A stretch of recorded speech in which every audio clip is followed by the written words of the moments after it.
Hey guys, Joshua here, and today we're going to be taking a look at the Hexgears X-1 mechanical keyboard.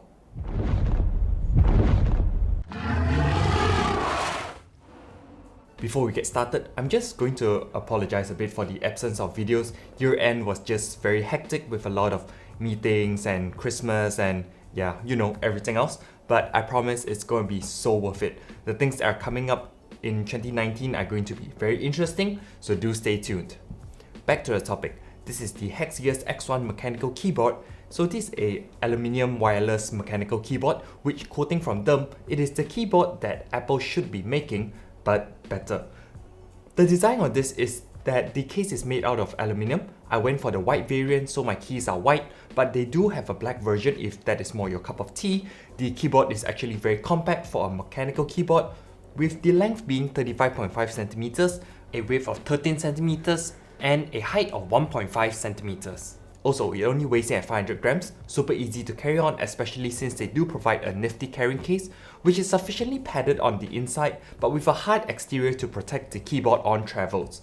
There's a pair of legs on the back of the keyboard that can be propped up if you like your keyboard at an angle, with two rubber feet on the front to ensure it doesn't slip around when in use.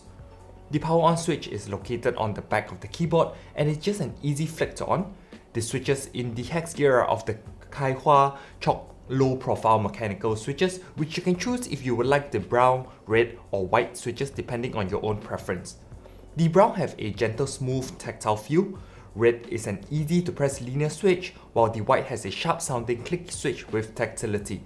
Personally, I went for the browns because I expect to carry this around with me when traveling, and I prefer not annoying others when I'm using the keyboard, say in a hotel room or in public places.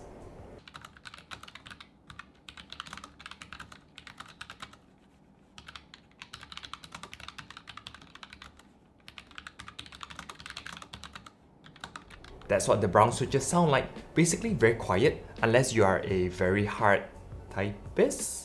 For the RGB enthusiasts, the keyboard does light up with various backlight modes and you can increase or decrease the backlight brightness very easily. Also, a very neat function is that you can only choose to light the WASD and arrow keys in red, which is good for gamers. I have to say the light does shine through very nicely and it definitely looks pretty good. One thing I've noticed is the actions that are under the F1 to F12 keys, the light does not shine through. So even though say the F11 key is lit up nicely, only the number is backlit. The brightness decrease action has no light shining through. So yeah, that's a bit of a downer. Moving on, you can connect up to 4 Bluetooth devices to the Hexgears keyboard, such as your iPad, laptop, home PC, and even your phone if you don't want to take notes while typing on a smaller screen. Anyways, if you wanted to, you could use this keyboard when it's wired through the USB-C port on the back. It doesn't just serve as a charge port, but also as a wired connection port. The battery inside this is a 1000 mAh battery, and they claim 3 months of estimated battery life with the backlights off. I've had this on for about a week plus with no light, and battery hasn't died, so I know it lasts at least that long.